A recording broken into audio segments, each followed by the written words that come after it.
Good morning.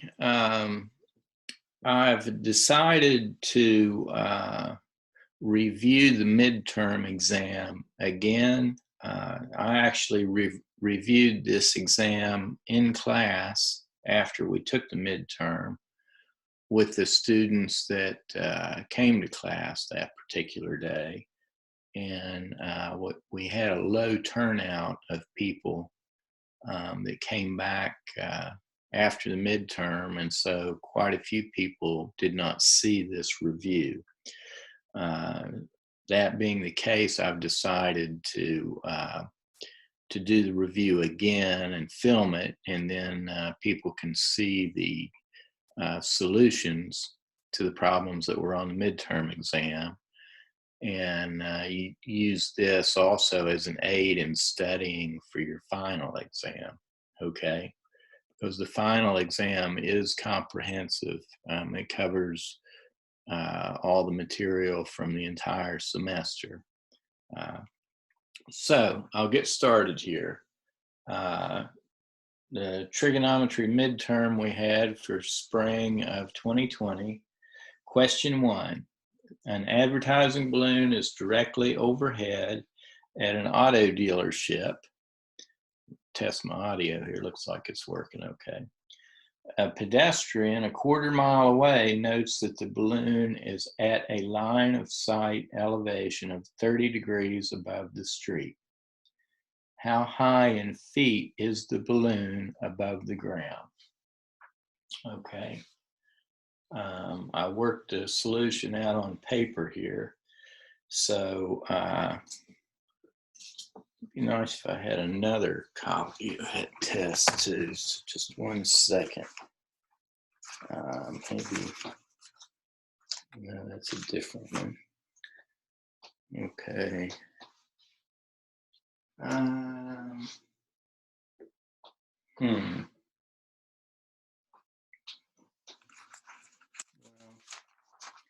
I don't have another copy.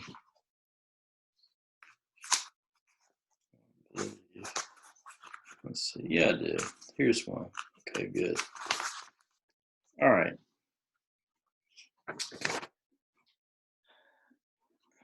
So again, we've got a balloon that's directly overhead at an auto dealership.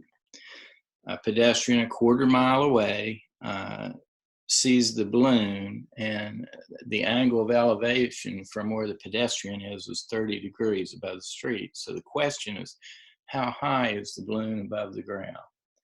Okay, and I've got a diagram here. Here's the pedestrian, so we're a quarter mile away. Here's the balloon up in the air, so this is the auto dealership. It's directly over top of an auto dealership. I guess I could draw that in there if I can find my pen. So here you go.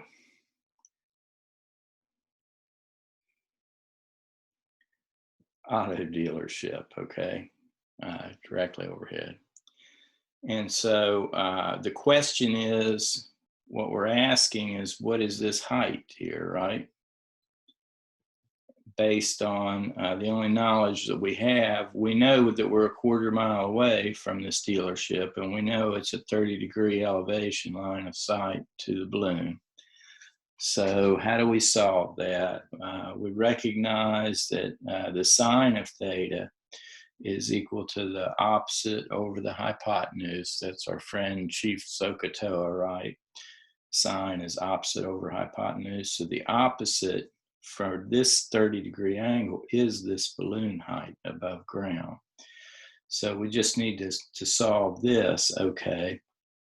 And then we make use of another relationship also, that the tangent of theta is the opposite over the adjacent, okay? The problem here with this sine function is, okay, we're solving for this opposite side, which is this height, but we don't know what this hypotenuse is. So this would be a function that'd be nice to use, but we don't know either one of these values. So let's go to a function where we do know one of the values, and that function is tangent, right? Because we know this adjacent side is a quarter mile.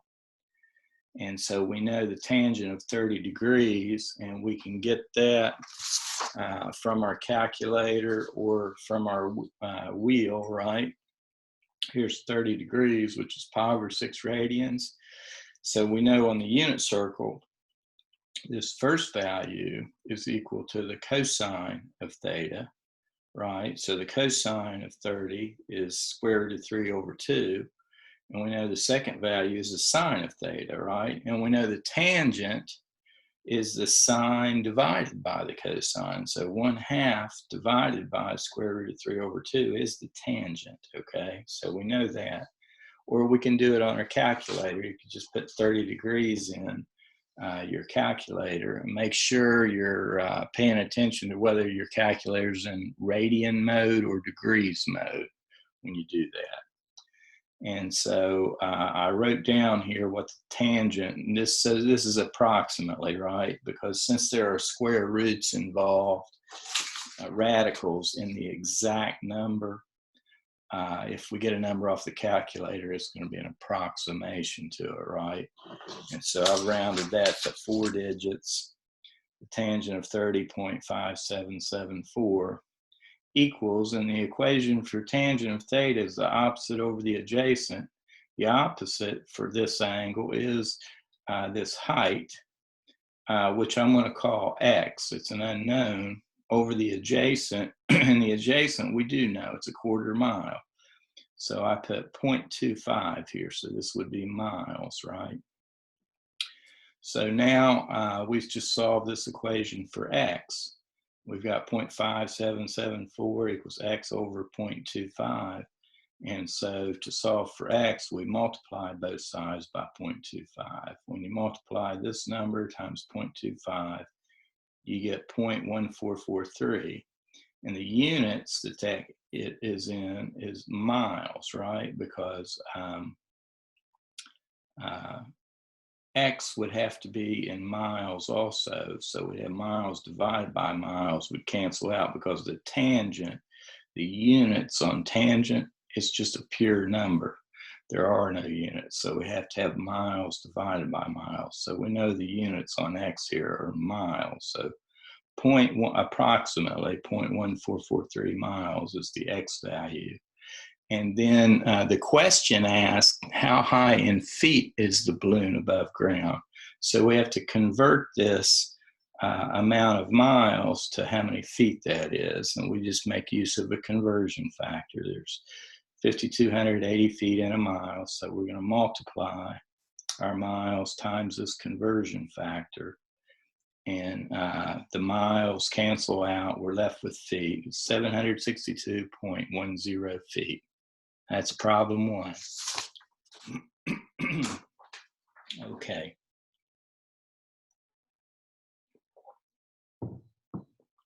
For a point Q, which has a x and y value on the coordinate axis, and Q, the standard notation in trig, right, is when you talk about a point Q, that's a general point. So that's, it could be on the unit circle, but more than likely it's not, right? So Q just stands for any point in the Cartesian plane. And here I said not on the unit circle. With the point on the terminal side of theta, where theta is a quadrant 1 angle, draw the graph. Show how one can specify the x value and the y value by using the radius of a circle and common trigonometric functions. Hint, the circle passes through Q, the point Q, which is a particular pair of x and y values on the coordinate axis, okay?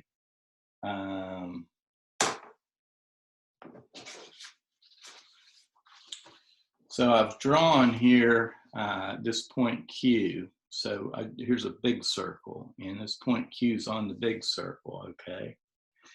Now, I drew, the problem just says it's not on the unit circle. So Q could actually be anywhere in this diagram. It's on some circle, okay? I just drew one here, but it's not necessarily this circle because it could be on a circle that has a smaller radius than the unit circle does, right? So Q is a general point, could be anywhere in the plane, and once you have that point, you can draw a circle that goes through that plane that centers on the origin. And so Q is a general point, could be anywhere, right? But what we do, here's the key things about this problem, okay? So when you have a point, and let's take a point P. Now the point P is generally taken to mean this is a point that is on the unit circle. Okay, so this inner circle I've drawn here is a unit circle. And what does unit circle mean? The unit circle means you have radius equal to 1, exactly 1. That's what makes it a unit circle. Okay, the length of the radius is equal to 1.0. So for the point P, which is on a unit circle, okay, and then we specify the x and the y coordinates of that point. And they're specified here as functions, okay? And so x is always r times cosine theta, and y is r sine theta, okay? Now on the unit circle, it simplifies, and that's one of the reasons we like using the unit circle so much, because a lot of our calculations are faster, easier, simpler. If we talk about a point, if we can pick where the point is and we're trying to analyze something, we'll pick one on the unit circle to figure out things because the calculations are simpler. Why are they simpler? Well, look at this. R times cosine theta. What happens to that when R is equal to 1? Then it's just cosine theta, right? And R times sine theta, if R is equal to 1, well, that's the same thing as just sine theta. You don't need the R anymore. So you can specify the x value and the y value on the unit circle by just using the cosine of theta and the sine of theta. That's all you need to know. You don't need to know anything about R. Well, you already know that R is equal to 1. That's what makes it a unit circle. But since you know that, to specify the point, you don't need to write down R anymore because it's 1. When it multiplies times something, it doesn't change it. So the point's very simply just the cosine of theta is the x value and the sine of theta is the y value. That's on the unit circle. So this problem is referring to a problem Q, and Q is not on the unit circle. And it says basically write the equation for the coordinates of that point if it's not on the unit circle. Well, it's the same equation, okay?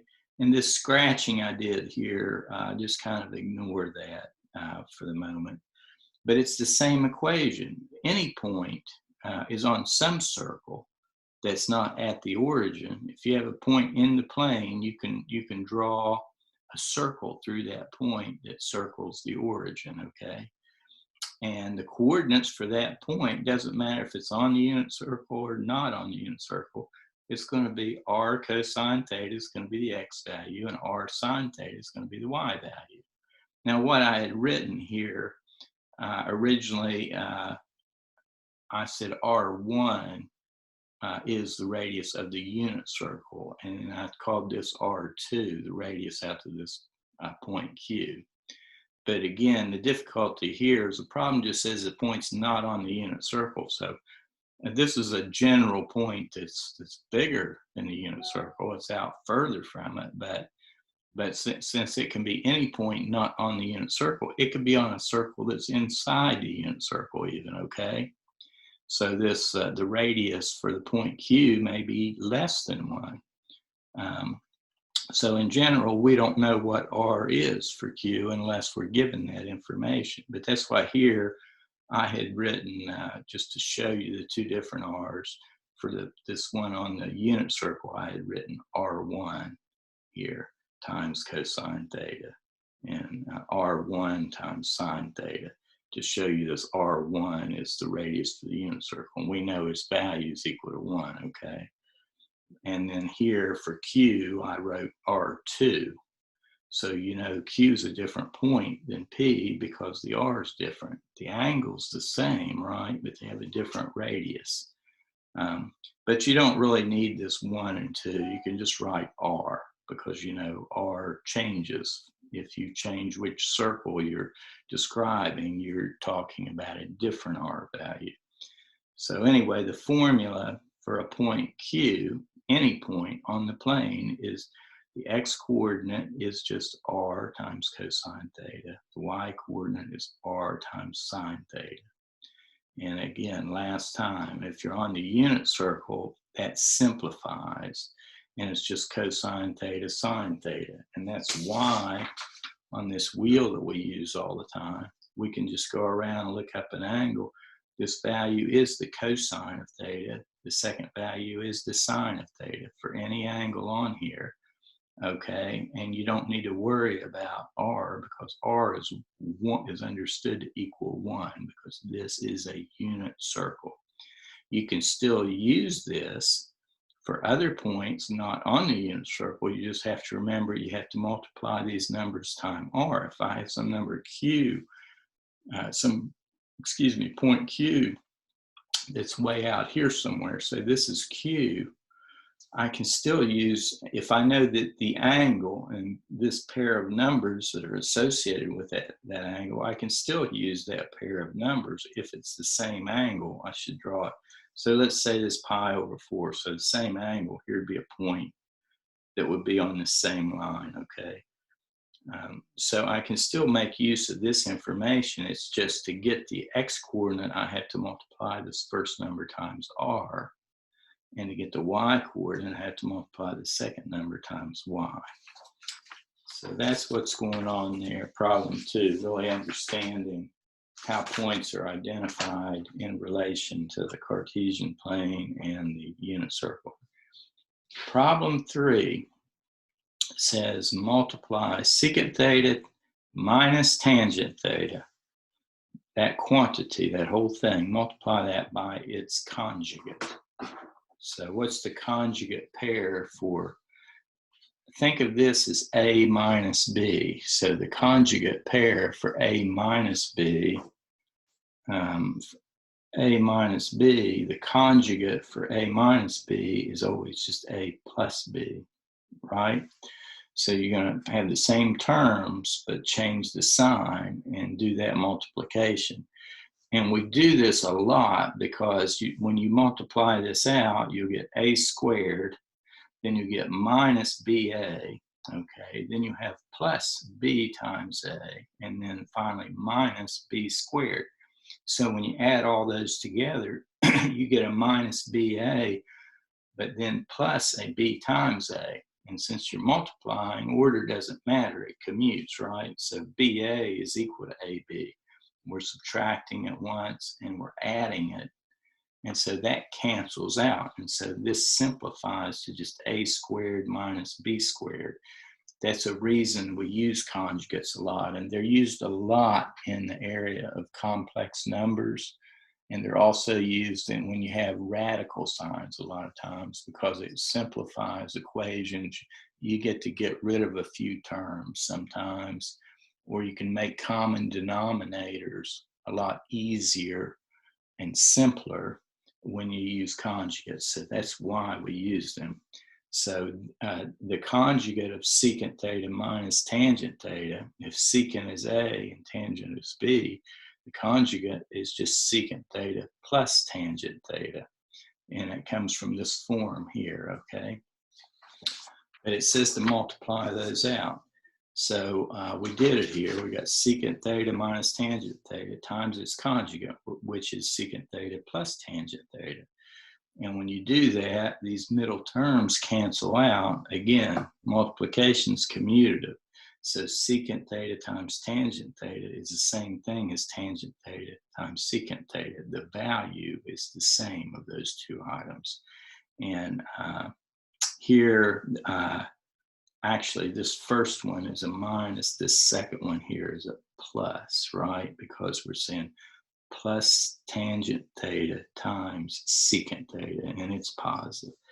So we have secant squared theta which is secant times this secant, and then we have to multiply this times this term, so minus secant times tangent. Then we're finished with this. Now we have to do this term, okay? So we have minus tangent times secant theta, all right? And that's, well, yeah, I put this, I should have put this plus sign over here and make this a minus. Okay. So minus tangent times the secant. Here's that term. We have minus tangent times the secant, okay? And minus tangent times plus tangent is minus tangent squared, right? So that takes care of this term. But here we have plus tangent times secant.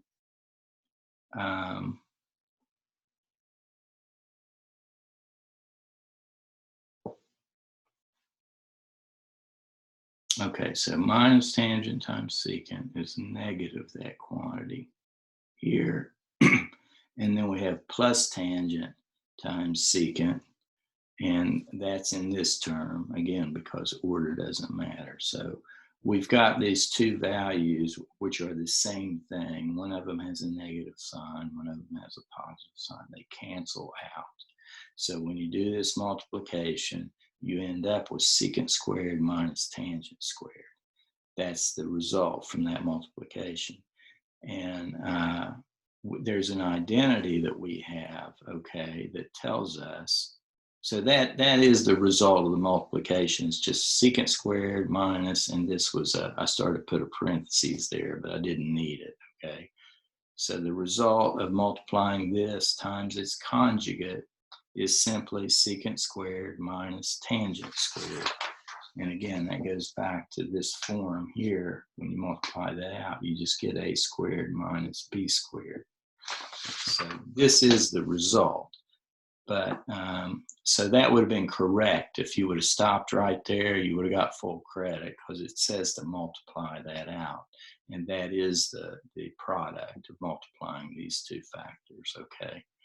But I went a step further. We have an identity in trig where we know that 1 plus the tangent squared of theta is equal to secant squared theta. That's an identity.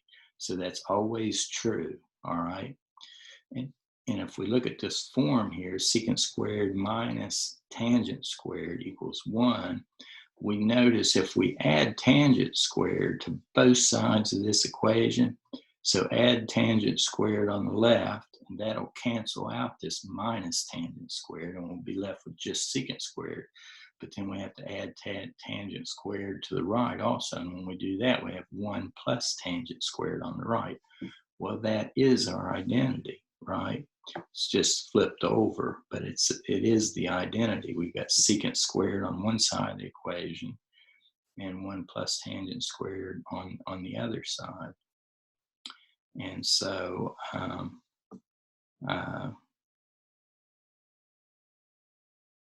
you can write that either way, right? And because we know this is an identity, we know that 1 plus tangent squared is equal to secant squared, then we know that this is true, okay? So we verified that this is in fact correct by doing that. Okay, so again, just to multiply those two things together, the result is secant squared theta minus tangent squared theta, okay? And then we can write, this is, and then we notice that's another form of an identity that we already know. So we see that's true.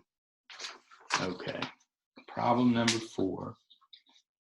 Show using an identity why 9 minus cosine squared minus sine squared equals 8 is true. Okay, the way the book words these, and people have some trouble with these sometimes because of just the concept. What does it mean when you say verify an identity? Well, what that means,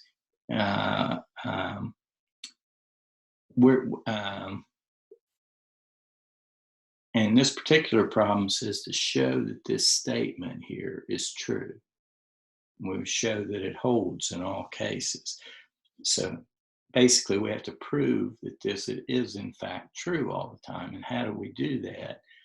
We make use of an identity, and identities are forms that are known to be true already. So you don't have to demonstrate them because it's accepted that they're always true. And we see here we have a cosine squared of theta and we have a sine square of theta term, right? And if you once you work with trig a modest amount, and in calculus, you'll see that this is an identity. There's an identity that gets used very often in math. And that identity is, let me write it down here below. Here's the identity we use. Cosine squared theta plus sine squared theta equals 1. So this is an identity. Now, and it can be written the other way, once again, because addition's commutative also, right? So this could say sine squared theta plus cosine squared theta, because that's the same value. If we flip these around, it's still the same value. But this, when you add the cosine squared theta to the sine squared theta, you get 1. And this is an identity. That means it's known to be true all the time, all right? So we know that this is a fact. So going back to our problem, we're trying to prove that this is true. So how do we do that? Well, we want to make use of this known fact. So if we can get this in a form that looks kind of like this, we can essentially replace this cosine squared theta plus sine squared theta with 1, because we know from this identity that these two terms added together are equal to 1, right? It'd be like writing 1 equals 1, and this is how you can write 1 in a special form. It's a special version of 1. So looking at our problem, we notice that we have negative signs on both of these, right? So when you're working with equations, you're allowed to manipulate an equation as long as what you do does not change the truth value of the equal sign, right? So if this is true, we're allowed to manipulate this as long as our manipulation is still true, as long as we don't change the values on both sides. Right. Well, what I should say is this tells us that this value on the left is equal to this value on the right. That being the case, we can do whatever we want to this as long as we don't change the truth of this equal sign. So for example, we could add something to the left as long as we add that same something to the right, right? Think of it this way. If this says A equals B, so we know those two things are the same, right? If they're equal to each other, you could write A equals A, and it's the same thing if B equals A, right?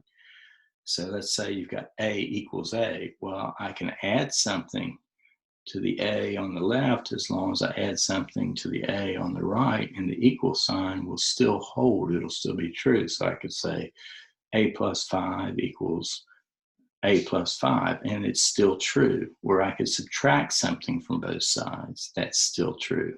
Or I could multiply something times both sides of the equation. If it's an equal sign, I can multiply both sides by the same factor, and I don't change the truth value of that equal sign, okay? So we want to manipulate this in some way so we can make use of our knowledge we already have about this identity. How do we do that? Well, we notice we have what's different here. Our identity, this is a positive cosine squared, and this is a positive sine squared. But in our problem, they're both negative, so that looks different. But we recognize if both of these were positive, we would be able to make use of this, right? We could replace cosine squared plus sine squared with just the number 1, okay? And we notice, since we're allowed to do things, to change one side of an equation, as long as we make this same change on the other side, we're allowed to do that. So we notice if we add cosine squared to both sides of the equation, what's going to happen? What's going to cancel out over here, because we've got a minus cosine squared. If we add cosine squared to this, we have a plus cosine squared and a minus cosine squared. It goes away. But if we're going to do that, we have to add it over here, right? So we'd have to say 8 plus cosine squared. So then we would have 9 minus cosine squared plus cosine squared minus sine squared equals 8 plus cosine squared. And the cosine squareds would cancel out. So then we would just have 9 minus sine squared equals 8 plus cosine squared, right? Well, we can do the same thing with sine squared. We could add sine squared to both sides. When we do, it's going to disappear on the left because we're subtracting it. Well, if we add it after we subtract it, it goes away, but we have to add it over here. So both of these will go away on the left, and we'll just have 9 left on the left-hand side. But on the right, we'll have 8 plus cosine squared plus sine squared. And then guess what? You look down here and say, oh, now we've got a cosine squared plus a sine squared. So that would be equal 8 plus cosine squared plus sine squared. It would be the same thing. We can replace this with 1. So this would be equal to 8 plus 1. Well, what happened over here? They both went away, right? We canceled out cosine, we canceled out sine, and all we have left is 9. We've got 9 equals 8 plus cosine squared plus sine squared. But when we use the identity, which we have certain knowledge about, we replace cosine squared plus sine squared with the value 1. And then we have 9 equals 8 plus 1. And then combine like terms, and we have 9 equals 9. And so once we get to that point, we have demonstrated that this equal sign is correct. Because if 9 equals 9, it means this original function is also true, right? Because we could reverse all those steps and end up with this original equation. So we've proved that this equal sign holds for this equation. And the other way you could see that same thing here is you could subtract 8 from both sides, right? And so that's going to make 0 on the right-hand side if I subtract 8, and then I have to subtract 8 on the left. And I do that, so now I've got 9 minus 8. Well, 9 minus 8 is 1, right? And then I'll add cosine squared to both sides of the equation, and add sine squared to both sides of the equation. And so then you get 9 minus 8 equals this 0 that we had from subtracting our 8 over here. So we've got 0 plus cosine squared and then plus sine squared. And 9 minus 8 is 1, and 1 equals cosine squared plus sine squared. That is our identity. So once again, and we've just done the same way, just looking at the other side of the equation. But we've demonstrated this equal sign is true because we know this identity holds. We know this equal sign is true. And if this is true, you can go backwards, right? Because if this is true, we know what we did. In each step, we haven't changed the truth value of this equal sign. If this was true to begin with, and we did all these steps, then this is true. And if you go backwards, we get back to our original equation. But now we know this is true because down here at the end result, we knew that the identity was true. So we've proven that this is the case. All right, number 5 says find all angles which satisfy sine theta equals -1/2. All right. So sine theta equals -1/2, and you could look at our wheel and say, where does that occur at? Where is the sine equal to -1/2? Well, remember, the sine is the second value in these pairs. So we just go around and look for -1. Well, here's one. Here's a sine -1/2, and we keep looking, and up here's another one. So these two angles, 7 pi over 6 and 11 pi over 6, both have sine equal to -1/2. But we know from trig functions, and we know the sine function goes on forever in both directions, right? So these are actual values where the sine is equal to that, but we know if we would go another revolution around and stop at the same point, that's a new angle. If we started at 11 pi over 6 and we went 2 pi radians around, we would end up at the same point.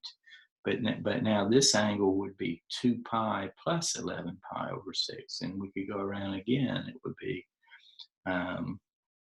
It would be 2 pi times 2 plus 11 pi over 6. And we can keep doing that. And also you can go the other direction, right? You can go -2 pi from this angle, or -2 pi from this angle, and you reach the same terminal side every time. If you have the same terminal side for the angle, its sine and cosine values are going to be the same as they were for the original angle. Okay, so when we do that, we had these two angles, gave us the sine value we needed, and then we know we can go 2 pi times k revolutions, and where k can be any integer, it means it could be positive or negative. So as long as we go 2 pi, do a complete revolution in either direction, and any number of revolutions, then our sine is going to be the same value for that angle that we end up with as it would have been for our original angle. Okay. Problem 6 says write secant, cosecant, and tangent theta in terms of sine theta and cosine theta. So this is just the basic definitions in trig of what these functions are. Okay. Secant we know is 1 over the cosine of theta. Cosecant we know is 1 over the sine of theta. And tangent of theta is the sine of theta divided by the cosine of theta. So all three of those can be written in terms of sines and cosine of theta functions, right? And I just wrote them out here. So those are just the basic definitions. You definitely need to know these to do any kind of work in calculus or other applications about trig, because these are the, you have the 6 basic circular functions, right? Sine, cosine, tangent, secant, cosecant, and then you have cotangent is the last one, right? And cotangent, the sine and cosine is flip. You have the cosine on top in the numerator and sine theta in the denominator. Problem 7, state the reference angle theorem. Some people sort of knew what this was, but some people didn't really understand what it's talking about. So what this theorem is telling you is if you pick any angle, if I want to know what the, let's say I want to know what the sine or cosine of this angle is, 7 pi over 6. The reference angle theorem tells me to get this value, I can use the sine or cosine of a simpler angle. And what do I mean by simpler? So this angle here, if we go from the standard initial position, this angle actually started here at 0 and it sweeps all the way around to get here. Okay, so this is this arc length, if you're in radians, this angle would be equal to this distance t of this arc that comes all the way around and stops here. And a reference angle theorem says we can do things in an easier way. We don't got to consider this kind of odd shaped thing that did more than a half revolution to end up here. We can just consider a simpler angle, which is just the angle, the smallest angle to the nearest x-axis. So for this angle, here's the nearest x-axis. So if we just consider this angle inside here, and determine what the sine and cosine of this angle are, that numerical value is going to be the same thing as the sine and cosine of this big angle. That's what the reference angle allows us to do. Now we have to determine is it going to be a plus or minus value. And we determine that by looking at which quadrant the angle is in. That tells us whether these trig functions are going to have a negative or positive value. But the numerical value is always going to be the same identical numerical value. The sine of theta is going to be the sine of alpha. And we'll call our reference angle alpha, which again is the smallest angle from your terminal side to the closest x-axis. So if we got a point over here, our reference angle is going to be the angle to the positive x-axis here. And so the value of the sine of this angle, and so this angle 5/3 is actually this big angle that comes all the way around, right, and terminates here. But it tells us that the sine of this angle has the same value as the sine of the angle from here to its closest x-axis, okay? So if we know the sine of this angle, and here we don't worry about polarity so much, we just need to know the size of this angle, and we can get all the functions from it, sine, cosine, tangent, etc. But we get the numerical value for the sine of this big angle by simply getting the sine of this easier angle to calculate. And once we do that, we do have to go determine, is this going to be a plus or minus in front of this sine value? And that is determined simply by which quadrant the angle is in, right? Because in this quadrant, we know the y values are negative, but the x values are positive. So we look at those for whichever trig function that we're doing and say, is this plus or negative? So the reference angle theorem says that the value of a circular function of an angle, if they exist, are the same up to a sine. And that's what they mean by up to a sine. That means you still have to figure out what the sine, and that's S-I-G-N. You have to figure out what the polarity of that number is. Is it a positive number or a negative number? That's what up to a sine means. It means you have all the information, except you don't know yet if it's plus or minus. You have to look at something else to determine that, okay? So the value of a circular function of an angle, if they exist, are the same up to a sine of the corresponding circular functions of its reference angle. If alpha is the reference angle for theta, then cosine of theta equals plus or minus cosine of alpha. So here's this up to a sine business, right? So ignore the polarity for a moment, and you have cosine of theta is cosine alpha. Sine theta is sine alpha. And it's true for all your trig functions. Secant theta would be secant alpha, right? But then you have to look and say, well, what quadrant is it in? And that's going to determine whether it's a positive or negative. But the numerical value we get very simply by looking at the simpler reference angle, which is alpha, okay? That's what is going on with the reference angle theorem. It simplifies things for us. Okay. Number 8 is how many radians is minus 417 degrees. Okay. And we have a straightforward conversion for that. Here's the conversion factor. If you have an angle in degrees, you multiply by pi divided by 180. And pi, this is in radians here, right? And we said radians is a unitless measure. but pi is the number of radians, right? Here it would be okay, so pi is 3.14, and then more digits after that, radians divided by 180 degrees. If we multiply this times some angle that's written in degrees, the degrees cancel out, and what we're left with is radians. The numerical value we're left with is the radian measure. So to convert anything from degrees into radians, an angle, you just multiply by pi over 180. That gives you your number, and then you know the units on your number are actually radians, because sometimes they won't write radians where it's considered unitless, but that's what it is. It's pi radians, right? Now here's if you're watching this video, here's a tip for your test, right? Because the test says how many radians are in 1 degree.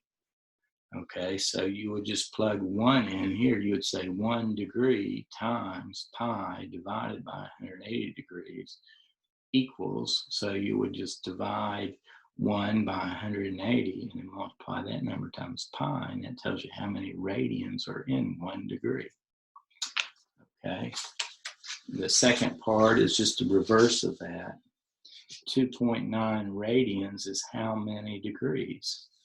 The conversion factor just flips. Notice we just flip it over. If we already have radians, we multiply by 180 degrees divided by pi radians. That gives us our answer in degrees, okay?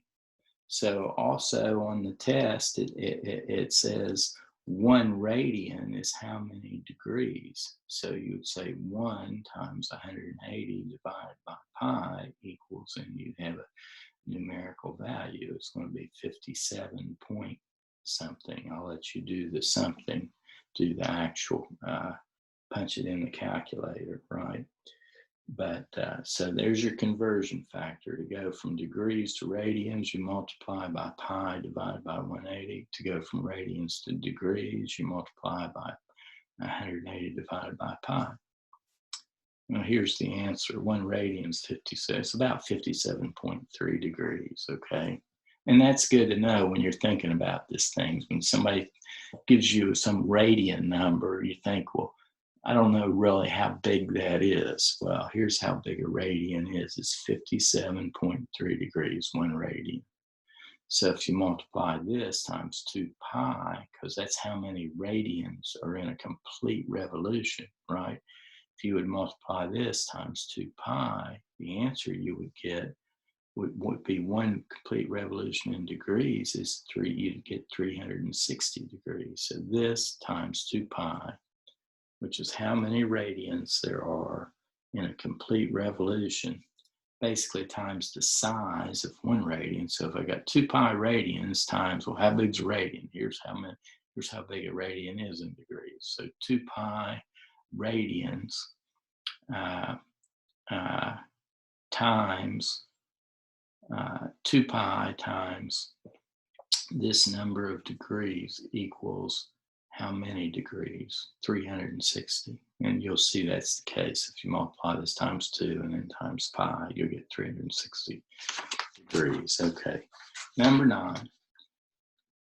A flywheel on an exercise bike is rotating at 30 revolutions per minute. And most people know what RPM is, but some people don't do much mechanical things, and they hear this RPM, they may forget what it is. So RPM is revolutions per minute. It's the spinning rate. How many complete revolutions you're making? The flywheel has a radius of 14 inches. What's the linear velocity of the edge of the flywheel in feet per second? Okay. So here's the diagram. We got 30 revolutions per minute. This thing's spinning at.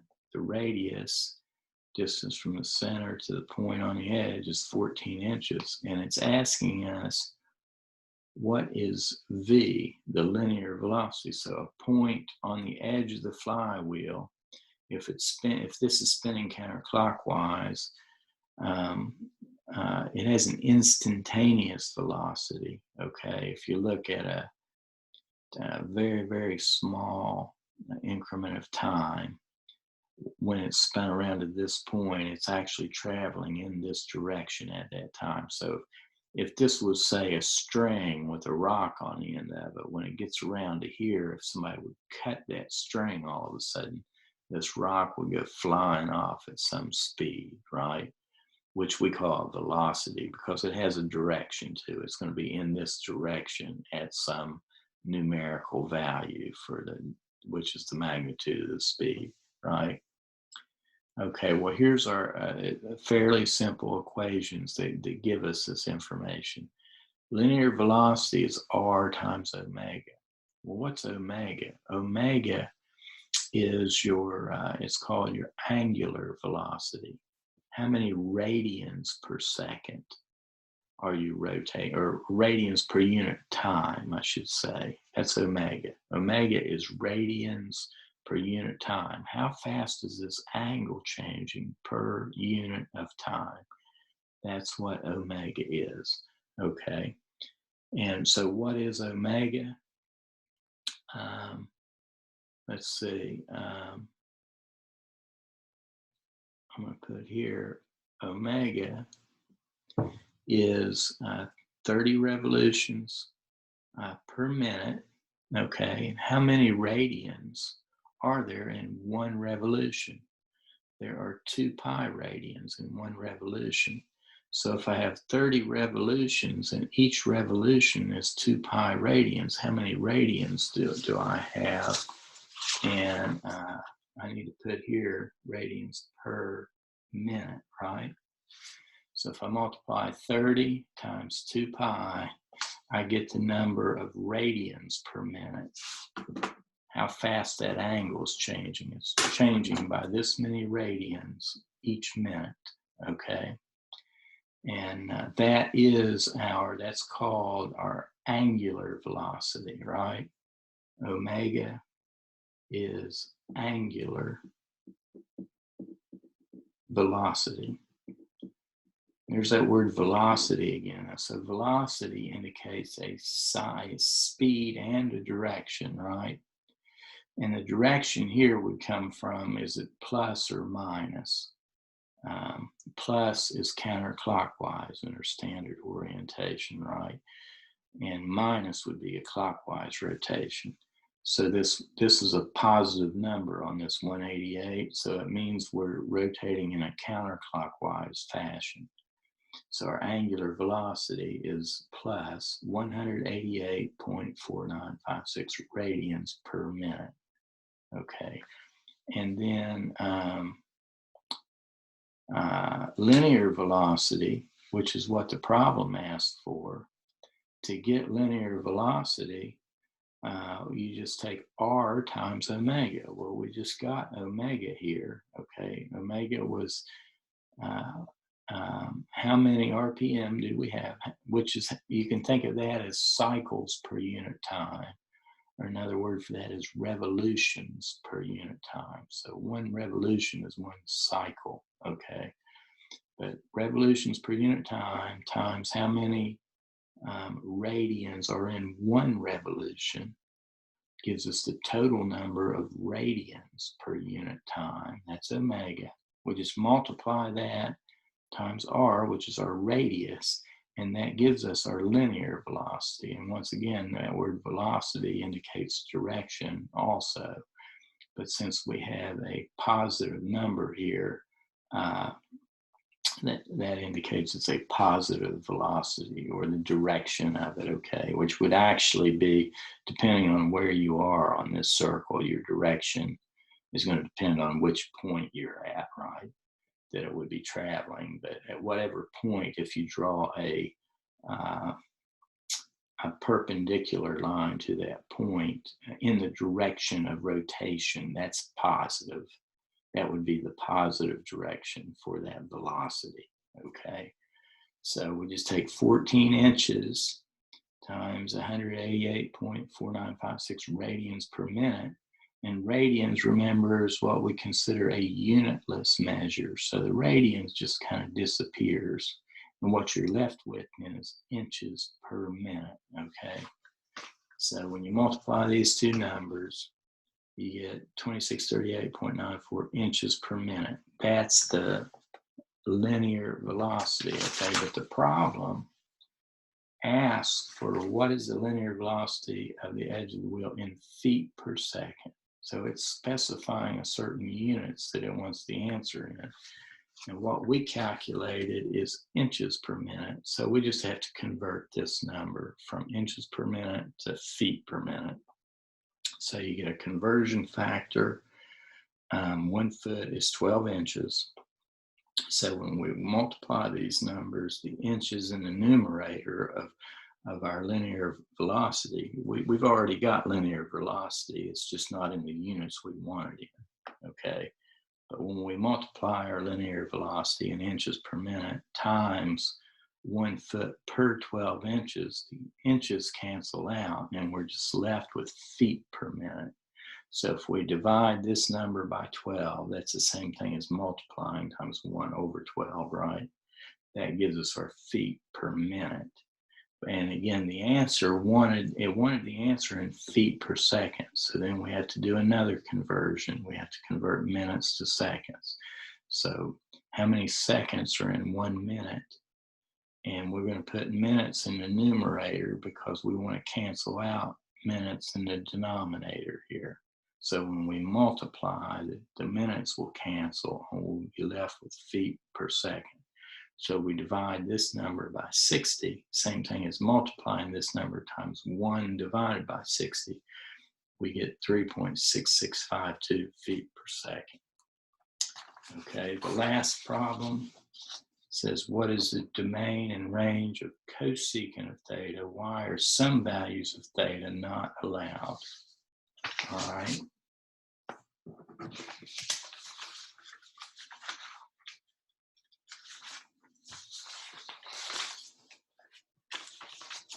Okay, so cosecant theta, we know from our basic definition, is 1 over sine theta. And from all math, we can't ever allow a denominator to equal 0. So here we have a function of theta in the denominator. So when this function's value is 0, this big function, which is 1 divided by that, is actually undefined because we're dividing by 0. And we're not allowed to divide by 0. So any value of theta, which makes the sine of theta equal to 0, is not allowed. So the domain of the function are the values that theta is allowed to take on or become. And so theta can be anything except a value that causes the sine of theta to be 0. Well, where is the sine of theta 0? The sine of theta is 0 at 0 and at 2 pi. Well, actually at pi and at 2 pi and at 3 pi. And at negative pi, it's 0 again, right? And negative 2 pi is 0. So basically, so here's the domain, the values that theta is allowed to take on. So it's theta such that theta is not equal to 0. Theta is not allowed to be equal to 0 because that's the sine of 0 is 0, and we have an undefined value for cosecant in that case. And but theta can't be any, it can't be that point plus any multiple of pi in either direction.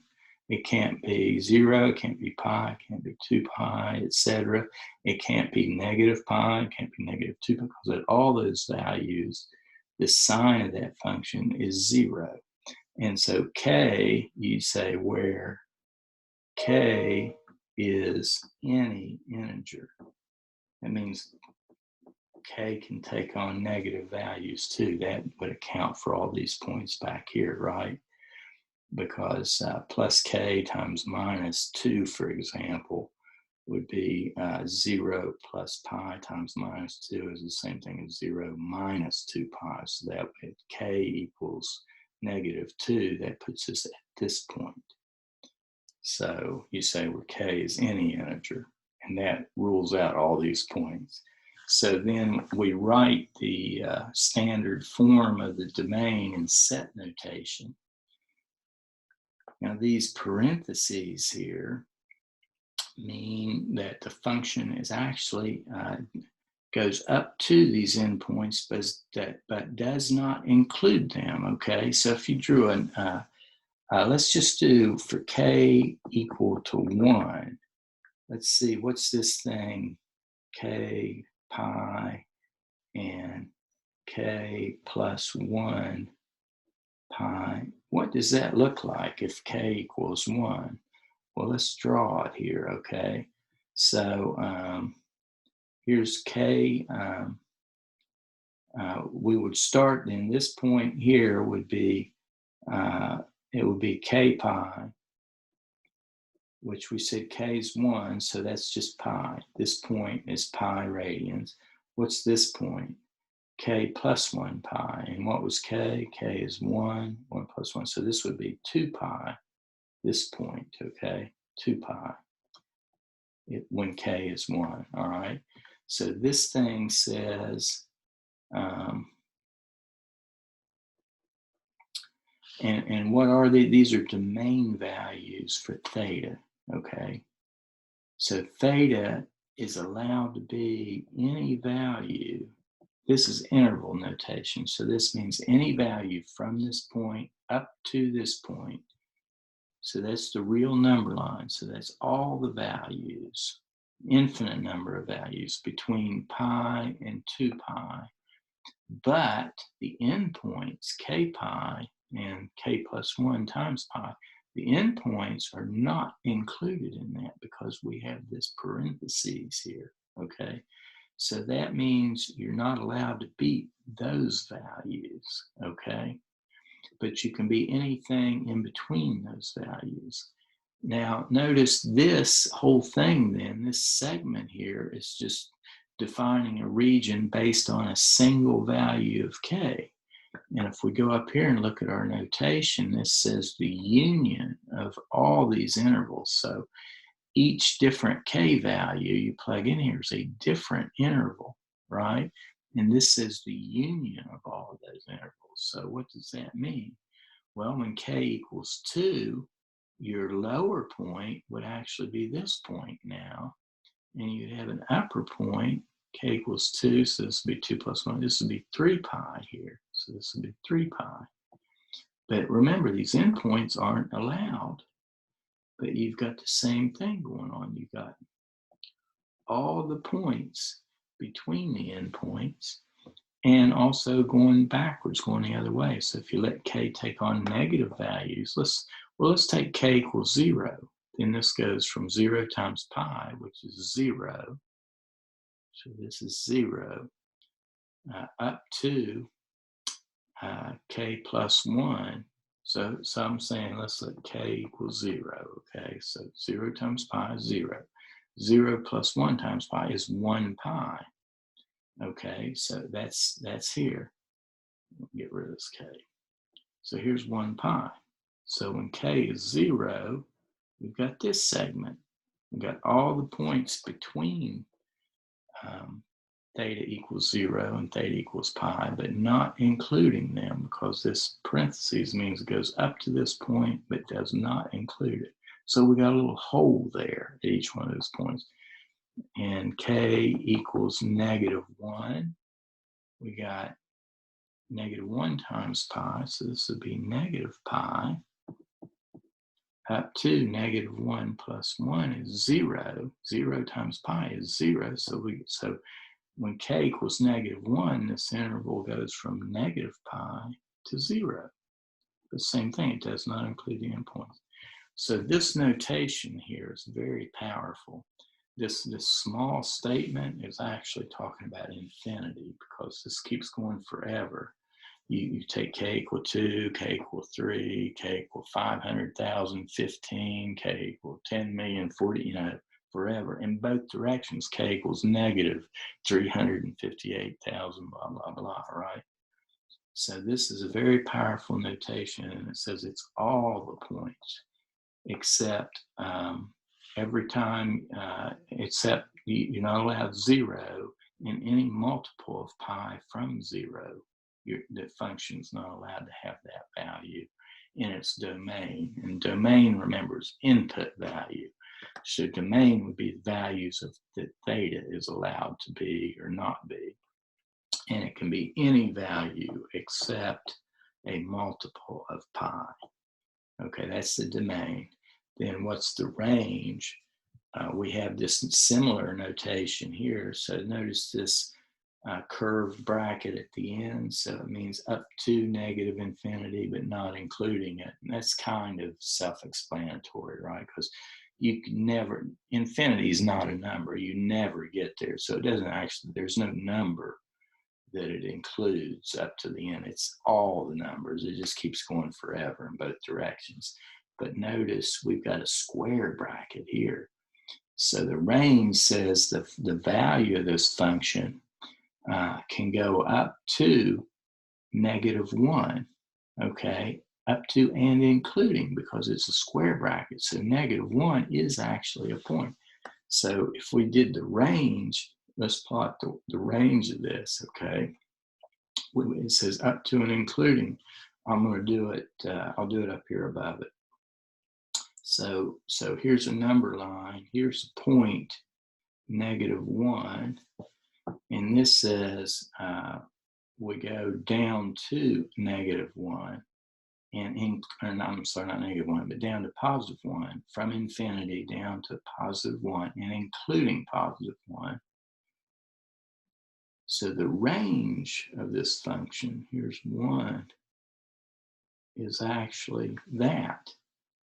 So we don't have values between -1 and +1 for the output of this function. And why is that? Well, if you just look at it, what's going on, you're dividing 1 by the sine of theta.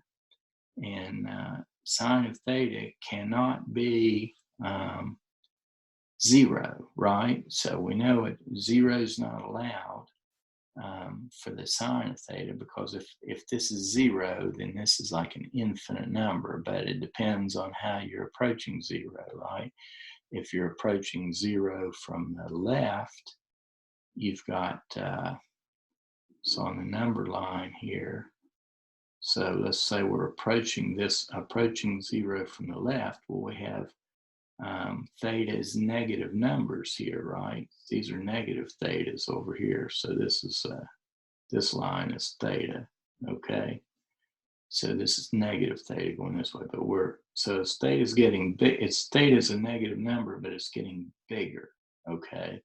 Or I'm sorry, it's getting smaller. It's approaching 0.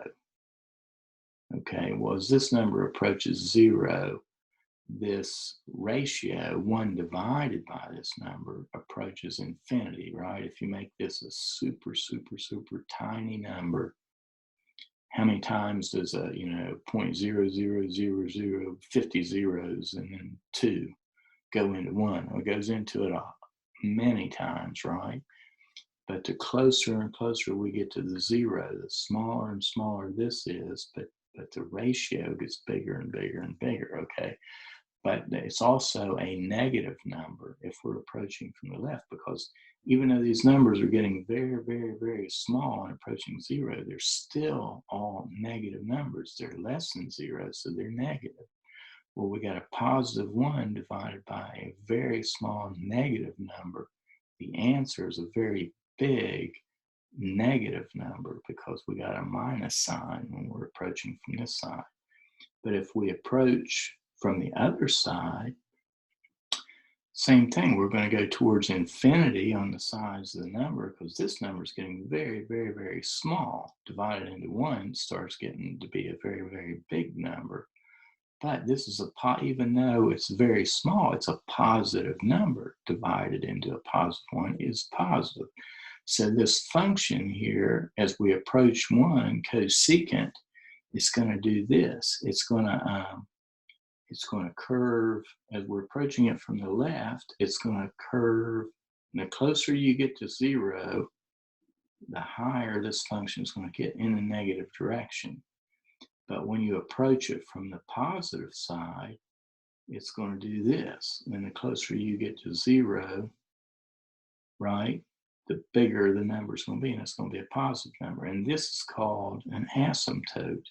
You never actually get to this point because it's not allowed. You can't have 1 over 0, right?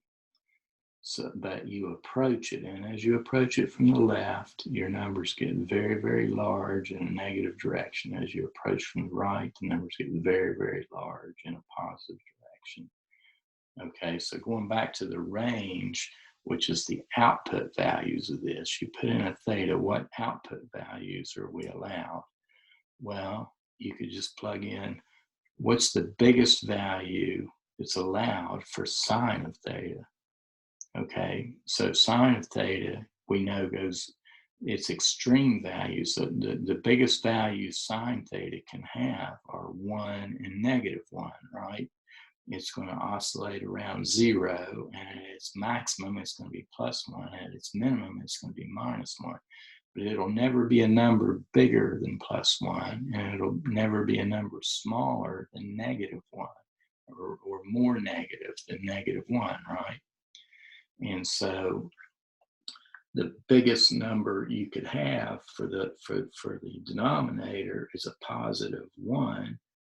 +1 into +1 gives you 1 for your output. So that's this 1 here. So that's when the sine of theta is +1.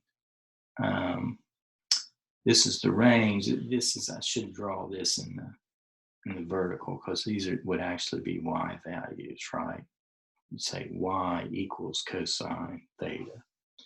And yeah, so I should draw this in the vertical, because what I'm talking about here is the range of this function. And the range of this function are the output values it's allowed to take on. And they're given by this interval notation here, okay? So yeah, I should draw this in a vertical direction there, actually. So this would be like y, right? So this is, yeah, this is the y-axis here. And the range of this function, just like we showed here, can be negative, well, as it approaches 0, this output goes to negative infinity if you're approaching from the left. If you're approaching from the right, it goes to positive infinity. And so this is when you're approaching 0 from the right, and this is when you're approaching 0 from the left. And what else do I want to say? I think that's all I want to say about that. So anyway, this is the range of cosecant theta. And you'll notice here the absolute value has to be greater than or equal to 1, because you can't have a value for the range of this that's less than 1, okay? All right, I think that's enough for today. Have a good one.